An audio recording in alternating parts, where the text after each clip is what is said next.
اور نبی کی ماں نے فرمایا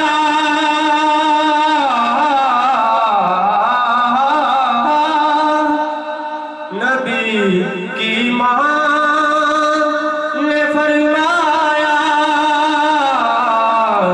جلا ہے نور کو میں نے جلا ہے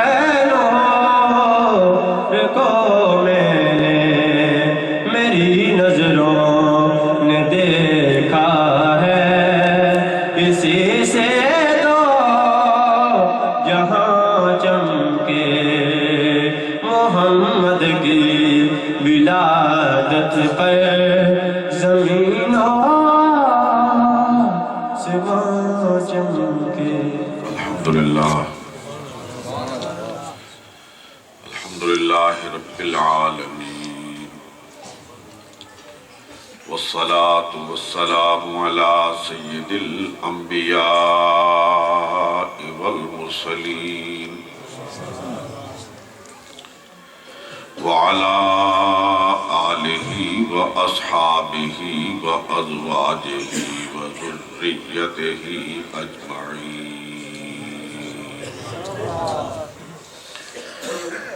اما بعد فاعوذ باللہ من الشیطان الرجیم. بسم اللہ الرحمن الرحیم.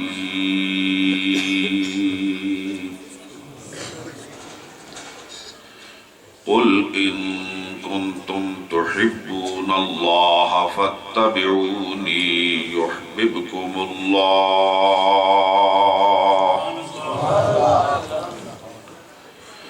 ويغفر لكم ذنوبكم والله غفور رحيم. سبحان الله. قال الله تبارك وتعالى في شان حبيبه إن الله وملائكته يصلون على النبي يا أيها الذين آمنوا صلوا عليه وسلموا تسليما. اللهم صل وسلم وبارك على سيدنا ونبينا ومولانا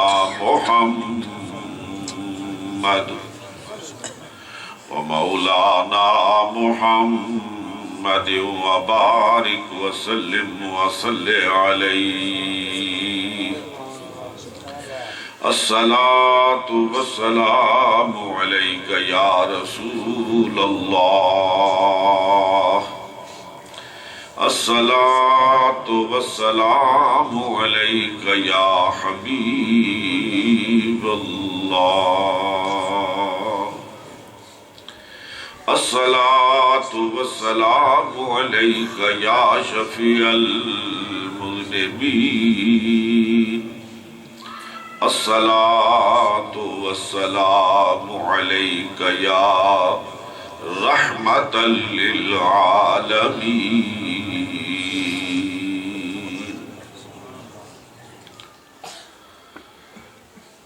حضرات علماء کرام، انتہائی قابل احترام برادران طریقت، الحمدللہ ثم الحمدللہ علی ذالک، کہ اللہ رب العالمین نے ہمیں توفیق عطا فرمائی اور حضرت خواجہ محمد یعقوب رحمۃ اللہ تعالی علیہ، حضرت مولانا حافظ محمد حبیب اللہ رحمۃ اللہ تعالی علیہ اور برادر گرامی حافظ محمد یونس رحمۃ اللہ تعالی علیہ کی ایصال ثواب کے لیے منعقد کی جانے والی اس مجلس میں ہم سب کو شرکت کی سعادت حاصل ہوئی ہے، اور الحمدللہ راجہ گلستان صاحب، راجہ ظفر، داؤد صاحب، محمود صاحب، سارے میرے عزیز مخلصین اپنے بزرگوں کی اس روایت کو قائم رکھے ہوئے ہیں، اور ہر سال یہ مجلس منعقد کی جاتی ہے، اور بلا شبہ آج کی اس مجلس ایثار ثواب میں میرے انتہائی محترم لائق سد عزت و احترام حضرات کے انتہائی مخلص راجہ محمد صدیق صاحب رحمۃ اللہ تعالی علیہ کے لیے بھی ایثار ثواب کیا جائے گا۔ ان کے سب کے آباء و اجداد کے لیے دعائے مغفرت اور درجات کی بلندی کے لیے دعا کی جائے گی۔ حضرات، مختصر ترین گفتگو کرنا چاہتا ہوں۔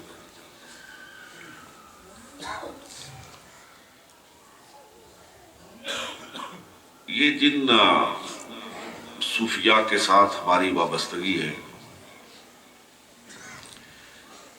جن کا نام ہم بڑی محبتوں سے لیتے ہیں، عقیدت سے لیتے ہیں، اور وہ اتنے بڑے نام ہیں، اتنے بڑے نام ہیں، اتنے عظیم نام ہیں کہ جس کا نام آئے محبت سے اور عقیدت سے سر جھک جاتا ہے۔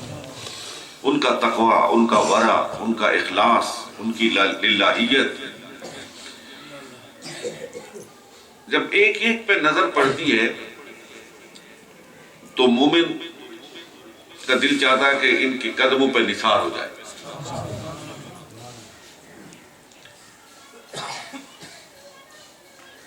حضرت بایزید بسطامی ہوں،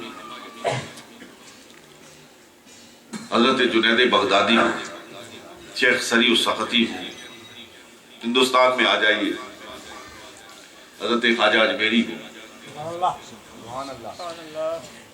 خواجہ باقی باللہ ہوں، حضرت امام ربانی مجد الفسانی ہوں، نظام الدین اولیاء ہوں، قطب الدین بختیار کاکی ہوں، یہ سارے نام بڑے جلیل القدر لوگ ہیں، اور ایک ایک کے آستانے کے ساتھ سینکڑوں نہیں، ہزاروں نہیں، لاکھوں لوگ وابستہ ہیں۔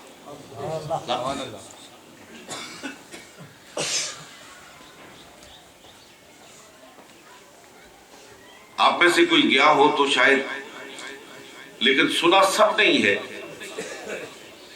کہ حضرت خواجہ اجمیری کا دربار ہے، ہندو، سکھ، غیر مسلم، مسلمان، صبح و شام وہاں ایک بہت بڑی دیگ رکھی ہوئی ہے، جس میں ہر آنے والا جو لاتا ہے اس میں ڈال دیتا ہے، وہ پکتا رہتا ہے اور لوگ کھاتے رہتے ہیں۔ ہر خانقاہ کے ساتھ، ہر آستانے کے ساتھ، لاہور تو سب گئے ہیں، لاہور کس نے نہیں گئے، اور داتا دربار لاہور جانے والا کون محروم القسمت ہے جس نے حاضری نہ دی ہو۔ صبح دیکھیں، شام دیکھیں، دن کو دیکھیں، رات کو دیکھیں، انسانوں کا ایک ہجوم ہے۔ پیچھے وہاں بام بلاسٹ ہوا تو لوگوں نے سمجھا اب لوگ خوفزدہ ہو جائیں گے، ڈر جائیں گے، اور شاید حاضری میں کمی واقع ہو جائے، لیکن اس سے اگلا جمعہ آیا تو بتانے والے بتاتے ہیں کہ تعداد میں کئی گنا اضافہ ہو چکا تھا، سڑکوں پہ بھی جگہ نہیں ملی۔ یہ تمہیدی گفتگو میں نے اس لیے کی کہ ان میں سے ہر ایک جلیل القدر لوگوں کی محبتوں اور عقیدتوں کا مرجع، لیکن میں تھوڑی دیر کے لیے آپ کو اس دربار میں لیے چلتا ہوں جہاں ان میں سے ہر ایک جھاڑو سے نہیں، سر کی پلکوں سے جھاڑو دیتا ہوا نظر آتا ہے، اور وہ دربار محمد مصطفیٰ صلی اللہ علیہ وسلم۔ ان میں سے جس کو جو جو مقام اور مرتبہ نصیب ہوا ہے اسی در کی بدولت نصیب ہوا ہے، اسی در کی غلامی کی وجہ سے نصیب ہوا ہے۔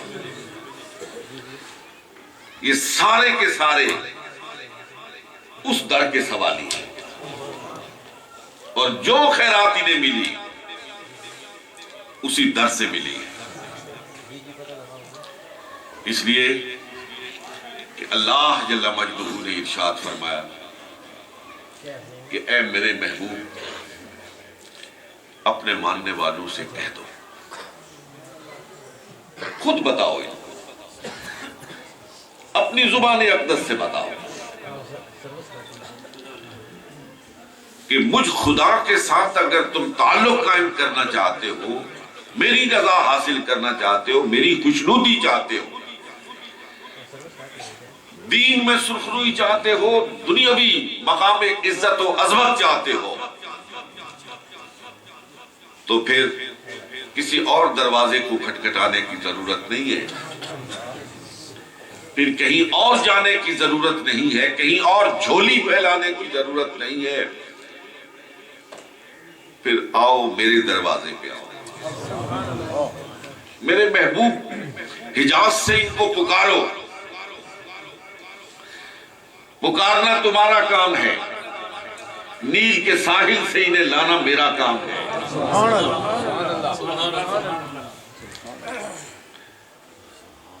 دیکھو تم پکار کے دیکھو، پھر دیکھو اجمیر کا تیرا غلام کس طرح کشاں کشاں اپنے غلاموں کو لیے ہوئے تیری بارگاہ میں پہنچتا ہے۔ میرے محبوب ان کو بتا دو کہ اگر دین ملے گا تو میرے در سے ملے گا، دنیا ملے گی تو میرے در سے ملے گی۔ اور حضرات دیکھیے، تھوڑی دیر کے لیے میں آپ کو ایک خشک سی گفتگو سنانا چاہتا ہوں کہ ہر شخص کے اندر اگر کوئی تھوڑا بہت سوچ سمجھ والا ہے، کچھ تو ہوتے ہیں نا، اولئک کالانعام بل ھم اضل، جانوروں سے بھی بدتر ہوتے ہیں، ان میں سوچنے سمجھنے کی صلاحیت ہی نہیں ہوتی۔ جو تھوڑی بہت سوچ رکھتا ہے، سمجھ رکھتا ہے، سوچنے سمجھنے کی صلاحیت رکھتا ہے، وہ ضرور سوچتا ہے کہ میرا پیدا کرنے والا کون ہے، میں کدھر سے آیا ہوں، مجھے واپس کدھر جانا ہے، میرا خالق کون ہے، مالک کون ہے، میری زندگی کا مالک، میری موت کا مالک، میری عزت ذلت کا مالک کون ہے؟ جو سوچنے والا ذہن ہے وہ ضرور یہ، اور اگر اسے پتہ چل جائے نا کہ میرا پیدا کرنے والا وہ ہے،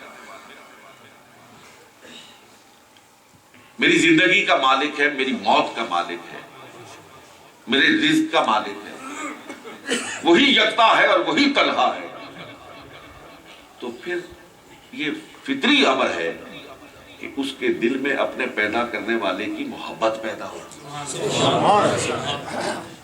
جو میرا منعم حقیقی ہے، جو سب کچھ عطا کرنے والا ہے، میں اس سے محبت کروں۔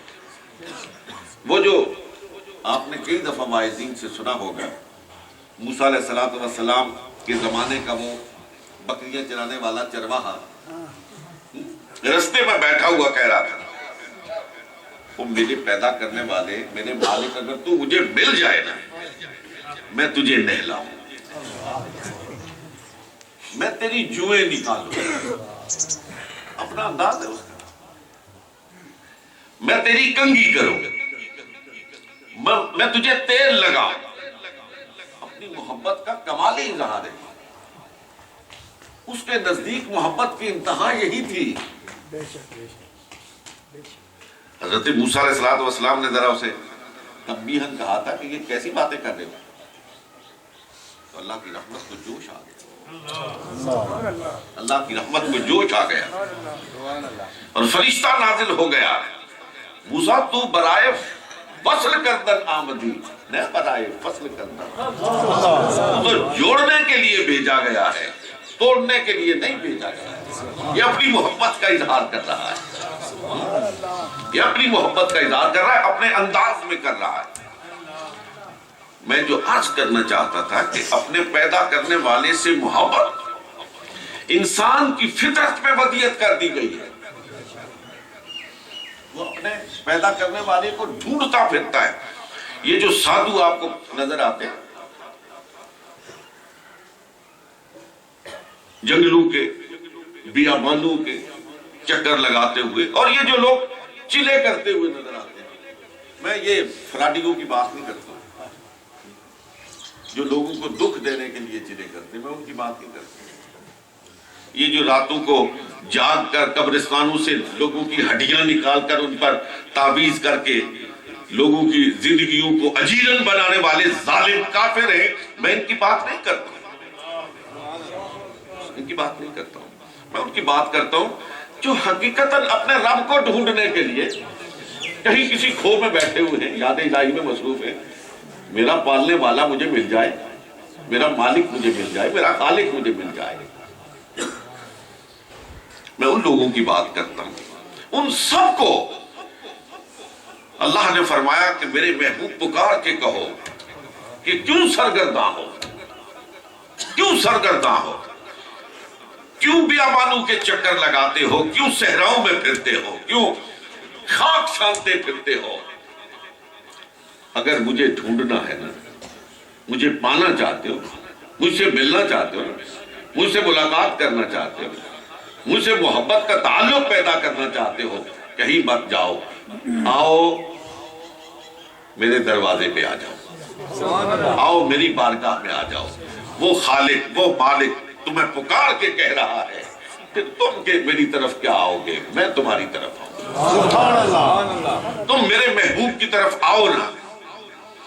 یہ ساری بات کیوں ہے کہ اگر اللہ کی طرف کوئی جانا چاہے نا تو اللہ تو کوئی شے مجسم ہے نہیں، کوئی مجسم شے تو نہیں کہ آپ اس کی طرف بڑھیں. وہ کوئی دکھائی دینے والی چیز نہیں کہ آپ اس سے محبت کریں. اپنے محبوب کو بھیجا، نور مجسم محمد الرسول اللہ صلی اللہ علیہ وسلم کو بھیجا کہ اگر میری طرف بڑھنا چاہتے ہو نا تو میں تو تمہیں نظر نہیں آتا، میرے محبوب کی طرف بڑھو. اس کی طرف بڑھنا، میری طرف بڑھنا ہے. اس سے محبت کرنا حقیقت میں مجھ سے محبت کرنا ہے. اس کی طرف بڑھو گے تو تم چل کے آؤ گے، میں دوڑ کے تمہاری طرف آؤں، دوڑ کے تمہاری طرف آؤں. تم آگے بڑھ کے تو دیکھو، تم چل کے تو دیکھو، تم میرے محبوب کے قدموں کے ساتھ لپٹ کے تو دیکھو، پھر دیکھو میں تمہیں اجمیر کا شہنشاہ کیسے بناتا ہوں، پھر دیکھو میں تمہیں باقی باللہ کیسے بناتا ہوں، پھر دیکھو میں تمہیں ہندوستان کا مجدد الفسانی کیسے بناتا ہوں، پھر میں تمہیں بتاتا ہوں کہ داتا علی اجمیری کیسے بنتا ہے کہ زمانہ گزر جائے، بادشاہ آئیں اور جائیں، تخت سجیں اور پھر اجڑتے رہیں، لیکن ان شہنشاہوں کا تخت جب سے لگا ہے سدا بہار ہے، کبھی اجڑتا نہیں ہے. صبح و شام ان کے دروازے پہ دستک دینے والوں کے ہجوم میں کمی نہیں ہوتی. یہ زندہ رہتے ہیں. میں ہمیشہ ایک جملہ کہتا ہوں، یہ زندہ رہتے ہیں، لوگ ان کے قدموں کو چومتے ہیں. یہ زندہ رہتے ہیں، لوگ ان کے قدموں کو چومتے ہیں. یہ دنیا سے چلے جاتے ہیں، لوگ ان کی قبروں کو چومتے ہیں. خدا دکھاتا ہے، ان کی شان کو دکھاتا ہے. قل ان کنتم تحبون اللہ فاتبعونی یحببکم اللہ، کہ ارشاد گرامی کی سچائی کو دکھاتا ہے کہ جو میرے محبوب کے قدموں سے لپٹتا ہے، جو میرے محبوب کا ہو کر رہتا ہے، پھر دیکھو میں ان کی شان کو کیسے بناتا ہوں. حضرات محترم، یہ گیدر، یہ میرا، یہ بگار شریف سے بڑا دور ہے، بیچ میں پہاڑ واقع دور ہے، کوئی رشتہ نہیں ہے، کوئی قرابت داری نہیں ہے، کچھ نہیں ہے، لیکن ایک دین کا رشتہ قائم ہوا. فَاتَّبِعُونِي يُحْبِبْكُمُ اللَّهُ کا رشتہ قائم ہوا. یہ سارے رشتوں پہ بازی لے گیا. آج خدا کی قسم جو اس میرا بھٹیاں کا گیدر کا بگار شریف کے ساتھ رشتہ ہے وہ خونی رشتوں پر 1000 درجے بھاری ہے۔ ہم وہ لوگ ہیں جو خوشی میں شریک ہیں، ہم وہ لوگ ہیں جو غمی میں شریک ہیں، ہم دکھ درد میں شریک ہیں۔ کیوں کہ اللہ رب العالمین نے ہمیں ایک ایسے رشتے میں منسلک کر دیا ہے جس کو کبھی زوال نہیں آتا ہے، کبھی زوال نہیں آتا۔ قل ان کنتم تحبون اللہ فاتبعونی یحببکم اللہ۔ اے میرے محبوب ان سے کہہ دیجئے کہ اگر مجھ خدا کی محبت چاہتے ہیں تو پھر محمد الرسول اللہ صلی اللہ علیہ وسلم کی اتباع کریں۔ ہوگا کیا؟ نتیجہ کیا ہوگا؟ یغفر لکم ذنوبکم، جو مصطفیٰ کے قدموں کی طرف بڑھے گا خدا کی رحمت جوش میں آئے گی اور اس کے گناہوں پہ کلمہ عفو پھیر دیا جائے گا، اس کے گناہوں کو معاف کر دیا جائے گا۔ وہ عرب کے بادیانشی، میں کہنا نہیں چاہتا، میری زبان اس بات کی اجازت نہیں دیتی، لیکن ایمان لانے سے پہلے وہ لوگ کیا تھے؟ لیکن ادھر سے کہا اشہد ان لا الہ الا اللہ واشہد ان محمدًا عبدہ ورسولہ، سرکار کے قدموں سے لپٹے، نہ کوئی غوث ان کا مقابلہ کر سکتا ہے، نہ کوئی امداد ان کا مقابلہ کر سکتا ہے۔ سرکار کے قدموں سے لپٹے، کلمہ طیبہ پڑھا، رب کریم نے ان کو پاک کر دیا، صاف کر دیا۔ میں یہ نسخہ کیمیا میرے سننے والے بھائیوں، بزرگوں اور میری بیٹیوں اور بہنوں، آپ سب کی خدمت میں عرض کرنا چاہتا ہوں کہ اسی وقت اگر آپ یہ تہیہ کر لیں کہ آج کے بعد ہمارا کوئی قدم محمد الرسول اللہ صلی اللہ علیہ وسلم کے بتائے ہوئے راستے کے خلاف نہیں اٹھے گا، میں پورے شرع صدر سے کہتا، پورے یقین سے کہتا، اطمینان کی کیفیت سے لبریز ہو کے کہتا ہوں، آپ کے پچھلے گناہ سارے معاف کر دیں، معاف کر دیے جائیں۔ ایک دفعہ ادھر بڑھ کے دیکھو نا، ہم جلسوں میں آتے ہیں،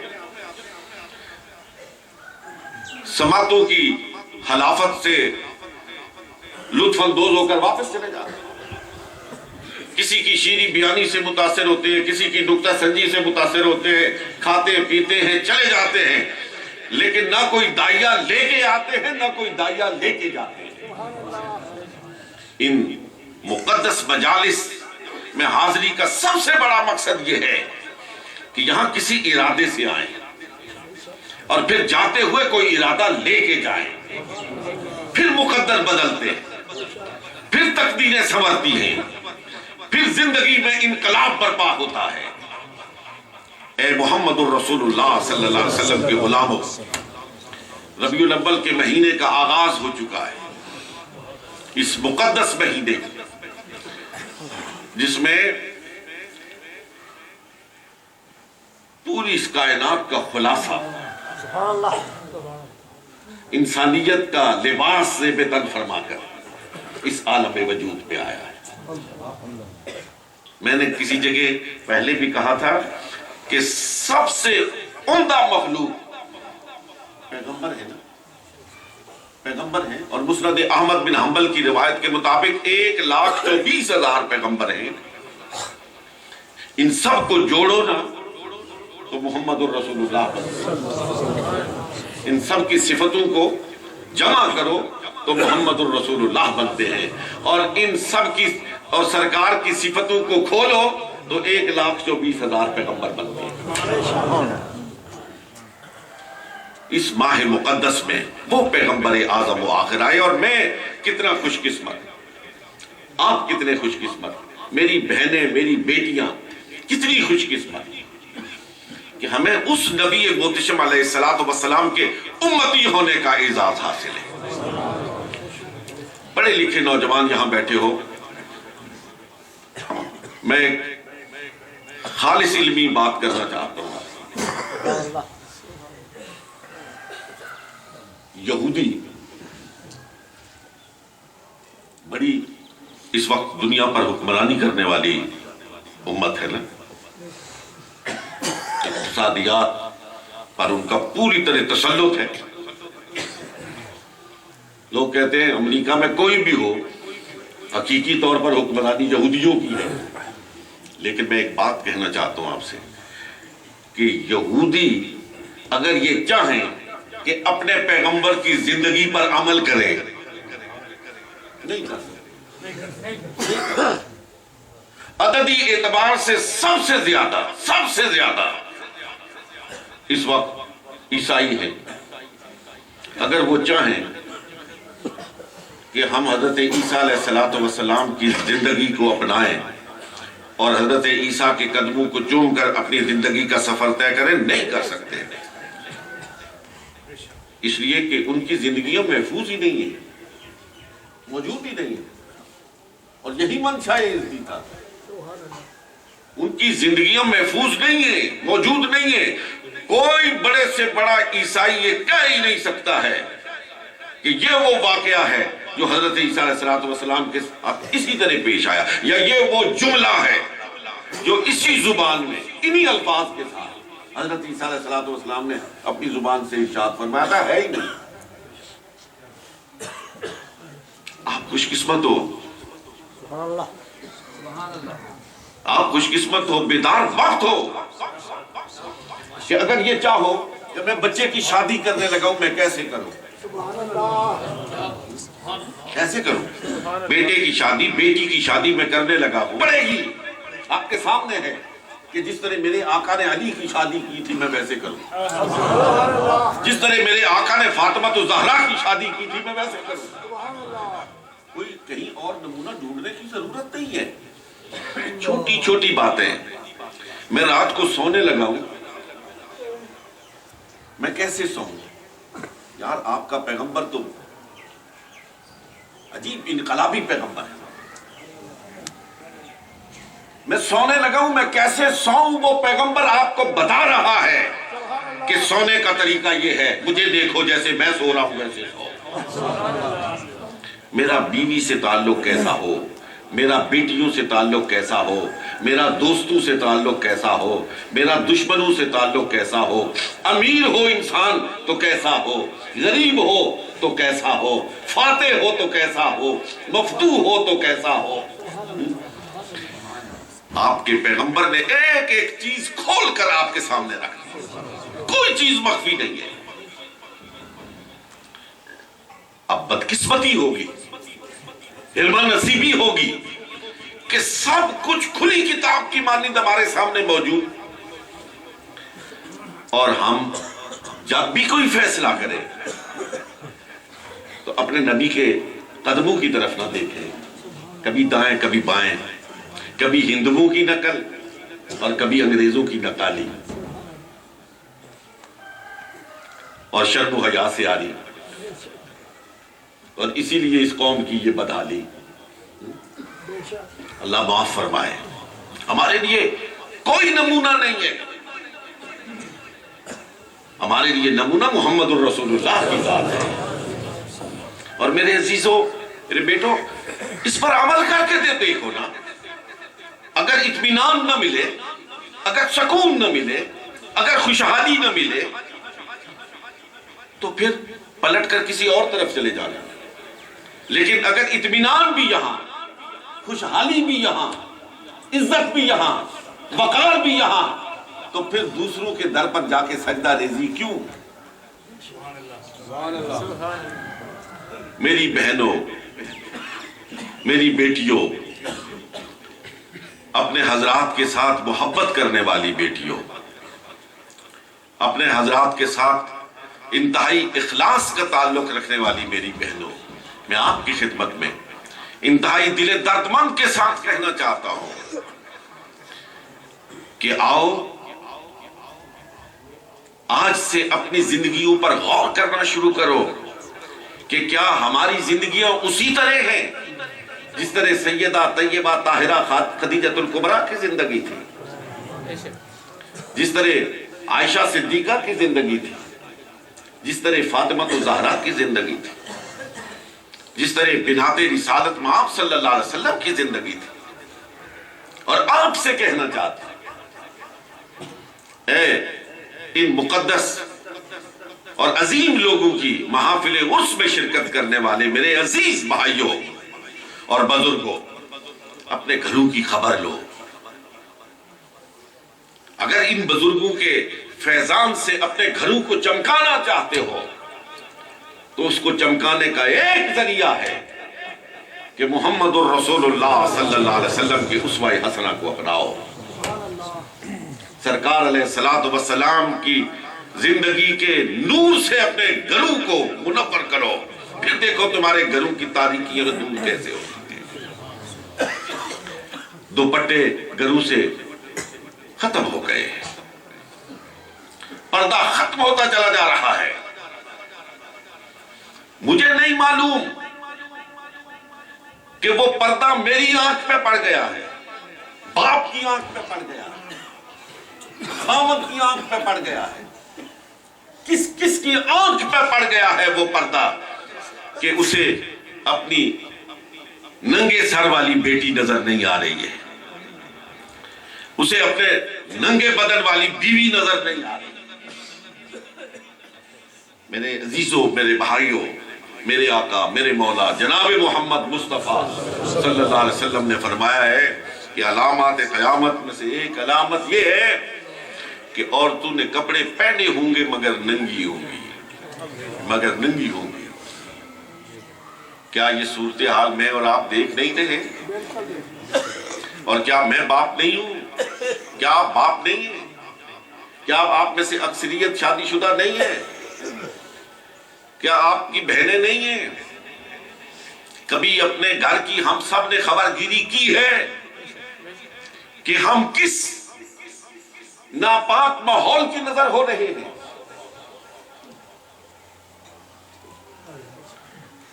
جن بزرگوں کے آستانوں کے ساتھ وابستہ ہو. میں چلتے چلتے ایک بات کہنا چاہتا ہوں. میرے والد گرامی رحمت اللہ علیہ آپ فرماتے تھے کہ ہماری دادی صاحبہ اللہ تعالیٰ ان کی قبر پر اپنی برکتوں کی برسات فرمائے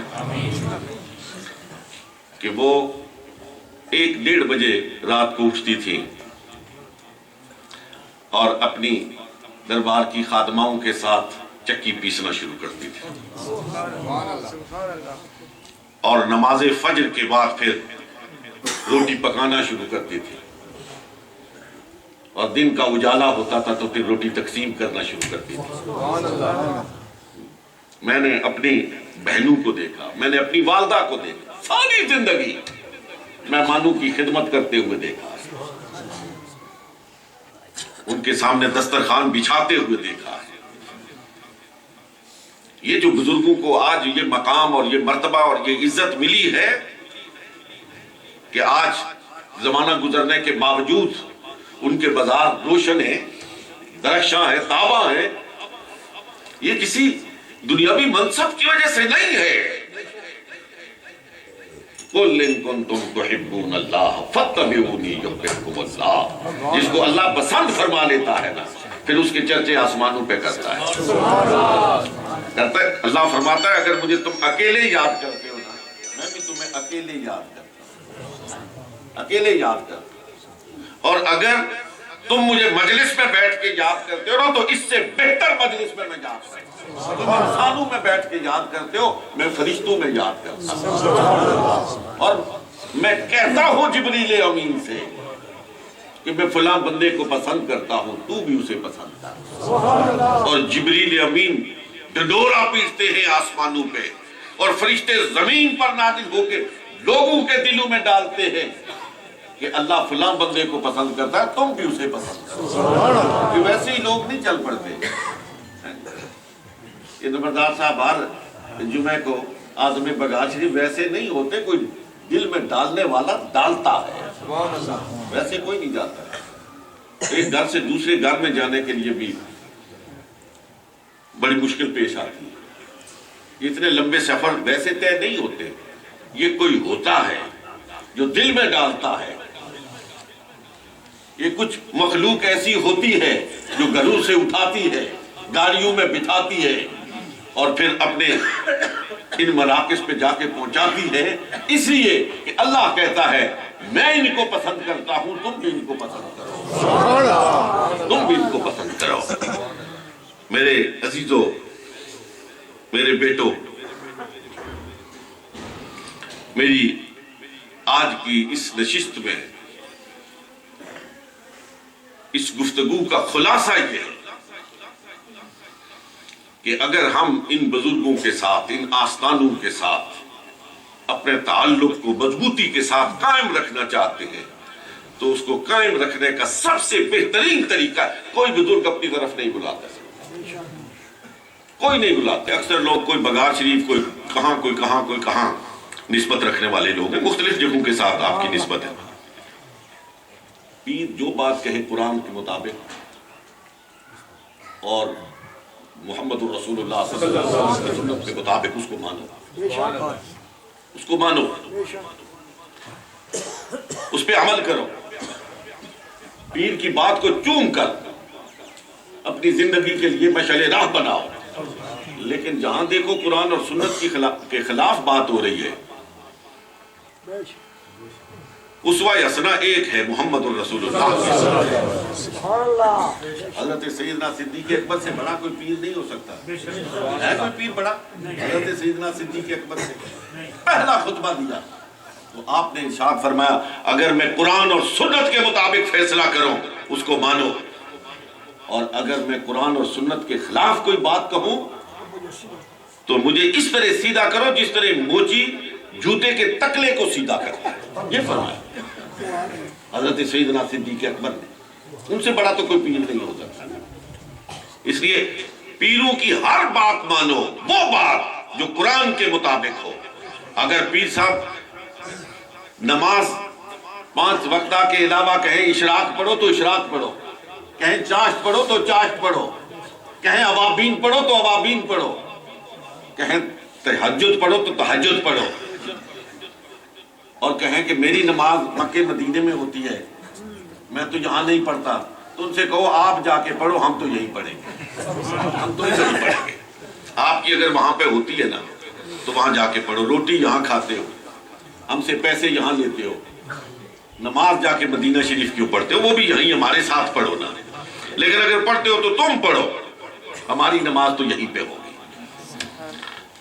جو اللہ کا حکم ہے، جو اللہ کے رسول کا حکم ہے وہی حرف آخر ہے، اور کسی کی بات حرف آخر نہیں۔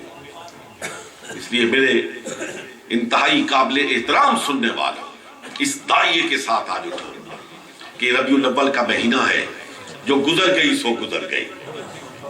اے ہمارے آقا، اے ہمارے مولا، اے ربیع الاول کے مہینے میں تشریف لانے والے محمد عربی صلی اللہ علیہ وسلم، آج ہم آپ کو گواہ بنا کے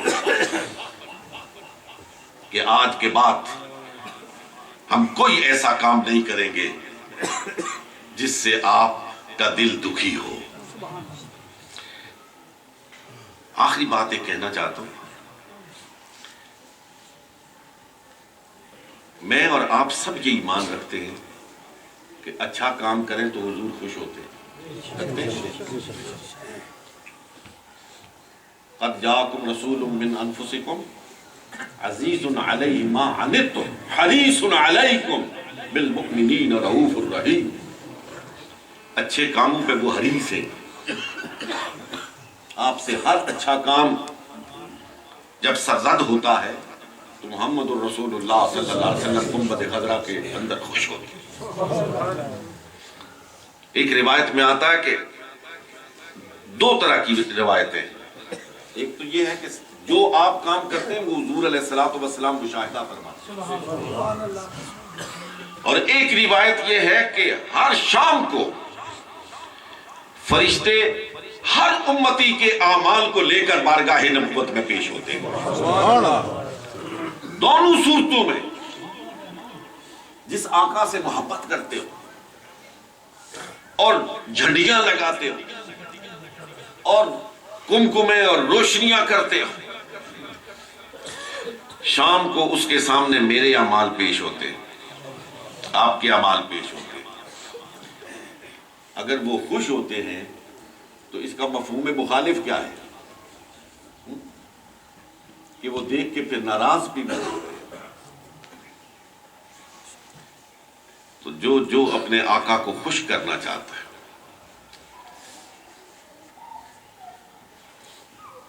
علماء کے پاس، مشائخ کے پاس، پیران اعظام کے پاس، خانقاہوں درگاہوں میں بے شمار لوگ جاتے ہیں، ضرور تشریف لائے، لیکن تمنا کیا ہوتی ہے کہ ہمارے دل کی مرادیں پوری ہوں۔ یہ حضرات آپ کی درخواست کو لے کر کہاں پیش کرتے ہیں؟ یہ خود تو کچھ نہیں کرتے، یہ سرکار کا وسیلہ لے کر بارگاہ رب العزت میں آپ کی درخواست کو پیش کرتے ہیں۔ تو وہ بھی تو کہتے ہوں گے نا کہ یہ کس کی درخواست لے کے آئے ہو؟ کل اس کا نامہ اعمال ہم نے دیکھا تھا، فرشتے لائے تھے، دیکھا تھا، ہم نے اس کے ایک ایک عمل کو دیکھا ہے۔ آپ بھی تو غور کرو نا، کس کی درخواست لے کے ہمارے پاس آئے ہو؟ میں اس دنیا پہ اس معاملے کو قیاس نہیں کرتا ہوں، لیکن اگر کوئی حاکم وقت آپ سے پوری طرح واقف ہو اور درخواست لے کر جانے والا اس کی خدمت میں پیش کرے تو وہ کہے گا میں جانتا ہوں یار اسے کہ کس کی درخواست لے کے آئے ہو، یہ تو ہمارا باغی ہے، یہ ہمارا سرکش ہے، تمہیں سب کچھ معلوم ہونے کے باوجود پھر اس کی درخواست لے کے آ گئے ہو۔ اس لیے درخواست بھجوانے کے لیے کچھ تھوڑا سا منہ سیدھا کرنا چاہیے، تھوڑا سا اپنے اعمال پر ہم سب کو غور کرنا چاہیے، اور جس دن ہم سب نے مل کر اپنا ارادہ بدل لیا اور در مصطفیٰ پہ اپنے سر کو ٹیک دیا تو کی محمد سے وفا تو نے تو ہم تیرے۔ یہ اقبال اپنے طرف سے نہیں کہتا ہے، خود نہیں کہا اس نے، یہ اقبال کی زبان ہے۔ اقبال کہتا ہے کہ اللہ کہتا ہے، جوابی شکوہ کا شعر ہے یہ۔ اقبال کہتا ہے کہ اللہ کہتا ہے کہ محمد سے وفا تو نے تو ہم تیرے ہیں۔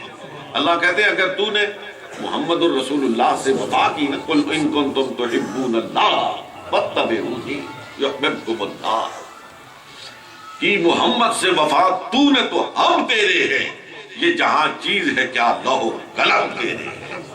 جب تم محمد الرسول اللہ کے ہو گئے نا تو پھر لوح بھی تیری ہے، قلم بھی تیری ہے۔